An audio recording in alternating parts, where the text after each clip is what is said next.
विराजमान बिहार के राज्यपाल श्रीमान रामनाथ कोविंद जी, बिहार के मुख्यमंत्री श्रीमान नीतीश कुमार जी, पंजाब के मुख्यमंत्री सरदार प्रकाश सिंह बादल जी, केंद्र में मंत्रिपरिषद के मेरे साथी श्रीमान रामविलास पासवान जी, श्री रविशंकर प्रसाद जी, पंजाब के उप मुख्यमंत्री श्रीमान सुखबीर जी, केंद्र में मंत्रिपरिषद में मेरे साथी हरसिमरत कौर जी, गुरुद्वारा पटना साहिब के अध्यक्ष श्रीमान अवतार सिंह जी, सिख गुरुद्वारा प्रबंधन कमेटी के अध्यक्ष श्रीमान केएस बांदुगर जी और विशाल संख्या में पधारे हुए सभी प्यारे भाई और बहनों, श्री पटना साहब गुरुदी नगरी विखे दशमेश पिता साहेब श्री गुरु गोविंद सिंह जी महाराज के जन्मदिन दे दिहाड़े गुरु साहिबान दी बख्शिश लैण आई साध संगत तुहानू मैं जी आइया आखदा हां। इस पवित्र दिहाड़े ते मैं तुहानू सारियां नू नवे साल दी लख लख बधाइयां भी दिंदा हां।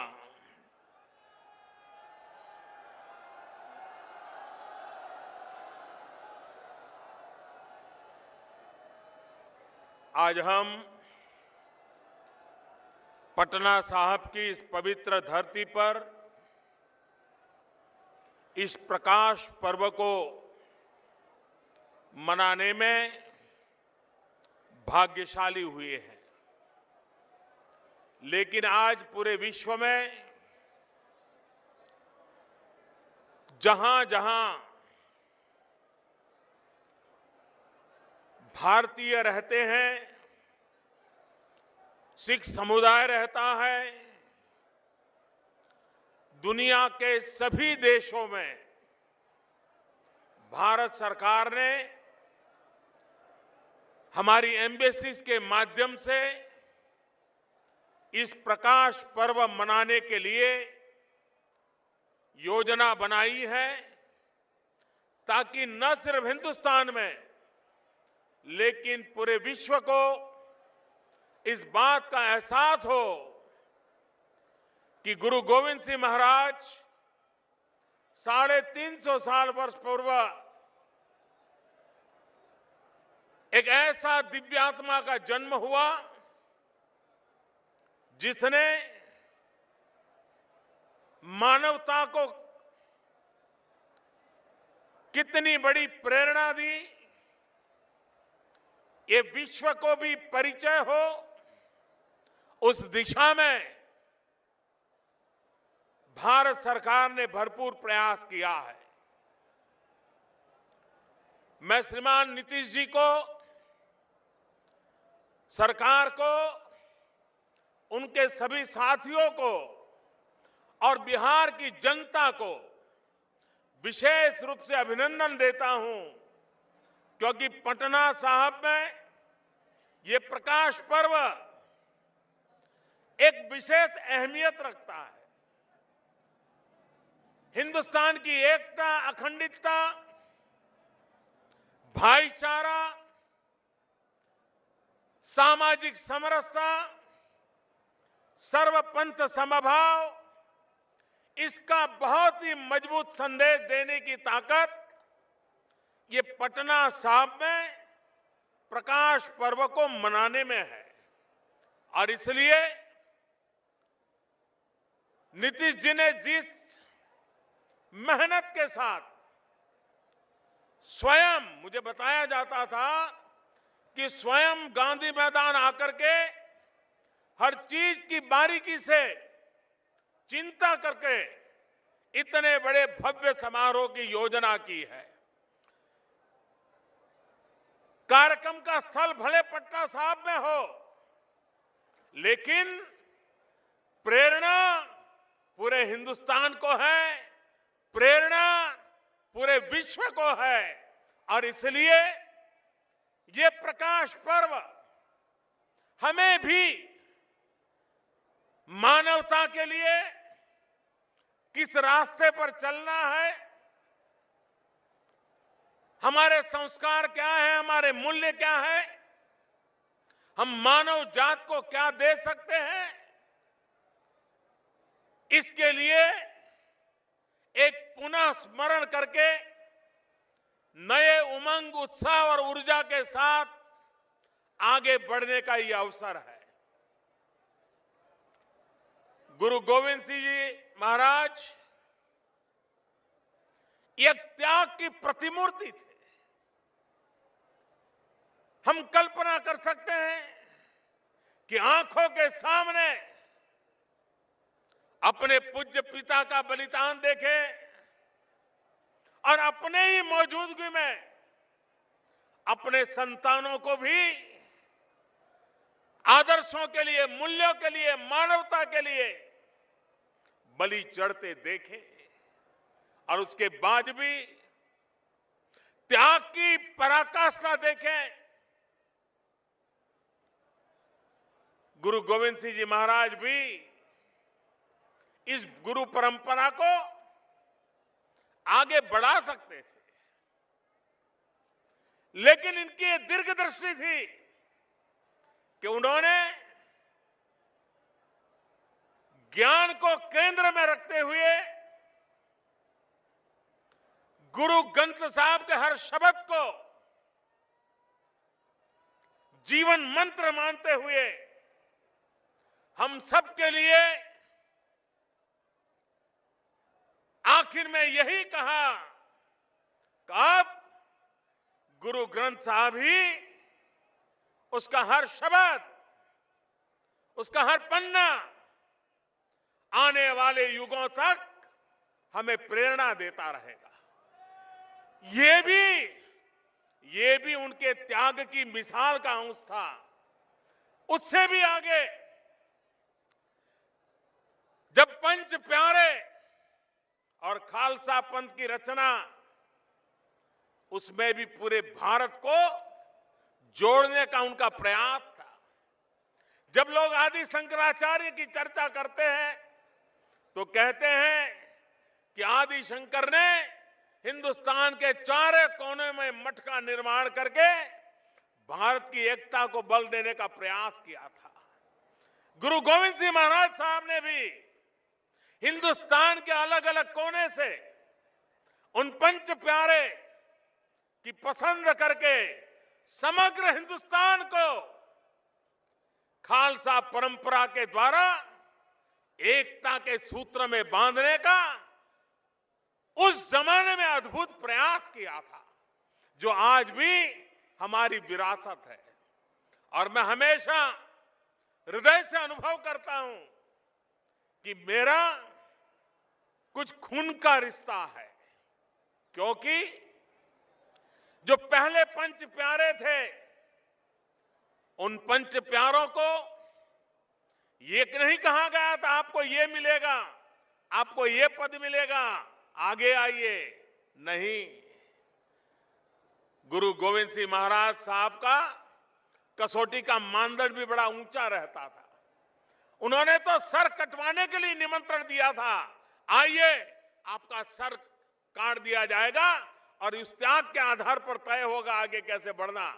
और अपना सर देने के लिए देश के अलग अलग कोने से लोग आगे आए। उसमें एक गुजरात के द्वारिका का दर्जी समाज का बेटा, वो भी आगे आया और पंच प्यारों में उसने जगह पाई। गुरु गोविंद सिंह महाराज साहब ने उसको गले लगाया और पंच प्यारे खालसा परंपरा निर्माण तो किया था गुरु गोविंद सिंह महाराज साहब ने। वे चाहते उस दिशा में ये परंपरा चल सकती थी, लेकिन ये उनका त्याग, उनकी ऊंचाई थी कि गुरु गोविंद सिंह महाराज साहब ने स्वयं को भी उस बंधनों में बांध दिया और उन्होंने कहा कि ये जो पंच प्यारे हैं, ये जो खालसा परंपरा बनी है, मेरे लिए भी क्या करना न करना, कब करना, कैसे करना, ये जो निर्णय करेंगे मैं उसका पालन करूंगा। मैं समझता हूं कि गुरु गोविंद सिंह जी महाराज साहब का इससे बड़ा त्याग की कल्पना कोई कर नहीं सकता कि जिस व्यवस्था ने खुद को खड़ी की, खुद की प्रेरणा से व्यवस्था खड़ी हुई, लेकिन उस व्यवस्था को उन्होंने अपने सर पे बिठाया और स्वयं को उस व्यवस्था को समर्पित कर दिया। और उस महानता का परिणाम है आज 350 साल का प्रकाश पर्व मनाते हैं। तब दुनिया के किसी भी कोने में जाए, सिख परंपरा से जुड़ा हुआ कोई भी व्यक्ति होगा, वो वहां नतमस्तक होता है, अपने आप को समर्पित करता है। गुरु गोविंद सिंह महाराज साहब ने जो परंपरा रखी थी, उस परंपरा का पालन करता है। तो ऐसी एक महान प्रेरणा गुरु गोविंद सिंह महाराज साहब को जब याद करते हैं तो कुछ इतिहासकार शौर्य और वीरता के पहलू को ही प्रकट करते हैं, लेकिन उनकी वीरता के साथ उनकी जो धीरता थी, धैर्य था, वो अद्भुत था। वे संघर्ष करते थे, लेकिन त्याग की पराकाष्ठा अभूतपूर्व थी। वे समाज में बुराइयों के खिलाफ लड़ते थे। ऊंच नीच का भाव, जातिवाद का जहर, उसके खिलाफ भी लड़ाई लड़के समाज को एकता के सूत्र में बांधना, सबको समानता, इसमें कोई ऊंच नीच का भेद न हो, उसके लिए जीवन पर्यंत अपनों के बीच भी वो आग्रह पूर्वक बातों को मनवाने में अपना जीवन खपाते रहे थे। समाज सुधारक हो, वीरता की प्रेरणा हो, त्याग और तपस्या की तपोभूमि में अपने आप को तपाने वाला व्यक्तित्व हो, सब गुण संपन्न ऐसा गुरु गोविंद सिंह जी महाराज साहब का जीवन आने वाली पीढ़ियों को प्रेरणा देता रहे। हम भी सर्वपंथ समभाव के साथ समाज का हर वर्ग बराबर है, न कोई ऊंच है, न कोई नीच है, न कोई अपना है, न कोई पराया है। इन महान मंत्रों को लेकर के हम भी देश में सब दूर उन आदर्शों को प्रस्थापित करेंगे। देश की एकता मजबूत बनेगी, देश की ताकत बढ़ेगी, देश प्रगति की नई ऊंचाइयों को प्राप्त करेगा। हमें वीरता भी चाहिए, हमें धीरता भी चाहिए, हमें शौर्य भी चाहिए, हमें पराक्रम भी चाहिए, हमें त्याग और तपस्या भी चाहिए। ये संतुलित समाज व्यवस्था, ये गुरु गोविंद सिंह जी महाराज साहब के हर शब्द में, जीवन के हर काम में हमें प्रेरणा देने वाली रही है। और इसलिए आज इस महान पवित्र आत्मा के चरणों में सर झुकाने का सौभाग्य मिला है। आज गुरु गोविंद जी महाराज साहब के उसी स्थान पर आकर के गुरु ग्रंथ साहब को भी नमन करने का सौभाग्य मिला है। मुझे विश्वास है कि हमें प्रेरणा देता रहेगा। यहां नीतीश जी ने एक बहुत महत्वपूर्ण बात को स्पर्श किया। महात्मा गांधी चंपारण सत्याग्रह की शताब्दी, लेकिन मैं नीतीश जी को हृदय से एक बात के लिए अभिनंदन करता हूं। समाज परिवर्तन का काम बड़ा कठिन होता है, बहुत मुश्किल काम होता है। उसको हाथ लगाने की हिम्मत करना भी बड़ा मुश्किल काम होता है। लेकिन उसके बावजूद भी नशा मुक्ति का जिस प्रकार से उन्होंने अभियान चलाया है, आने वाली पीढ़ियों को बचाने के लिए उन्होंने जो बीड़ा उठाया है, मैं उनकी बहुत बहुत अभिनंदन करता हूं, बधाई देता हूं। और मैं भी पूरे बिहार वासियों से, सभी राजनीतिक दलों से, सभी सामाजिक जीवन में काम करने वालों से यही गुजारिश करूंगा कि ये काम सिर्फ सरकार का नहीं है, ये काम सिर्फ नीतीश कुमार का नहीं है, ये काम सिर्फ किसी राजनीतिक दल का नहीं है, ये जन जन का काम है। उसको सफल बनाएंगे तो बिहार देश की प्रेरणा बन जाएगा। और मुझे विश्वास है कि जो बीड़ा नीतीश जी ने उठाया है वो जरूर सफल होंगे और हमारी आने वाली पीढ़ी को बचाने के काम में गुरु गोविंद सिंह जी महाराज का ये प्रकाश पर्व भी उनको आशीर्वाद देगा, उनको एक नई ताकत देगा। और मुझे विश्वास है कि बिहार देश की एक बहुत बड़ी अनमोल शक्ति बनेगा। देश को आगे बढ़ाने में बिहार बहुत बड़ा योगदान करेगा, क्योंकि ये बिहार की धरती है जिसने गुरु गोविंद सिंह जी महाराज साहब से अब तक अनेक महापुरुष हमें दिए हैं। राजेंद्र बाबू की याद करें, चंपारण सत्याग्रह की कल्पना की भूमि है ये है। जयप्रकाश नारायण, कर्पूरी ठाकुर, अनगिनत नर रत्न इस धरती ने मां भारती की सेवा में दिए हैं। ऐसी भूमि पर गुरु गोविंद सिंह जी महाराज वो प्रेरणा हम सब के लिए एक नया आदर्श, नई प्रेरणा, नई शक्ति देती है। इसी एक अवसर को, प्रकाश पर्व को, ज्ञान के प्रकाश को जीवन भर अपने अंदर ले जाने के संकल्प के साथ हम इस प्रकाश पर्व को मनाएं। विश्व भर में जो भी भारत सरकार के अलग अलग मिशंस के द्वारा, एम्बेसीज के द्वारा ये प्रकाश पर्व मनाया जा रहा है, मैं विश्व भर में फैले हुए गुरु गोविंद सिंह महाराज साहब का स्मरण करने वाले सभी जनों को अंतःकरण पूर्वक बहुत बहुत शुभकामनाएं देता हूं, बहुत बहुत बधाई देता हूं। भारत सरकार ने इस प्रकाश पर्व को बहुत व्यापक रूप से हिंदुस्तान और हिंदुस्तान के बाहर मनाने की योजना बनाई है, कमेटी बनाई है। 100 करोड़ रुपया उस काम के लिए लगाया है। रेलवे ने अलग से करीब 40 करोड़ रुपया लगा करके स्थायी व्यवस्थाएं इस प्रकाश पर्व के निमित्त खड़ी की है। भारत सरकार के सांस्कृतिक विभाग ने भी करीब 40 करोड़ रुपया लगा करके अनेकविध योजनाओं को साकार करने की दिशा में काम किया है, ताकि ये हमेशा हमेशा आने वाली पीढ़ियों को प्रेरणा देने वाला काम बने। उस दिशा में हम काम कर रहे हैं और आगे भी इस काम को आगे बढ़ाते जाएंगे। मैं फिर एक बार इस अवसर पर, इस पवित्र अवसर पर सहभागी बनने का मुझे सौभाग्य मिला, अपने जीवन को धन्य मानता हूं। आप सबसे प्रणाम करते हुए जो बोले सो निहाल, सत श्री अकाल।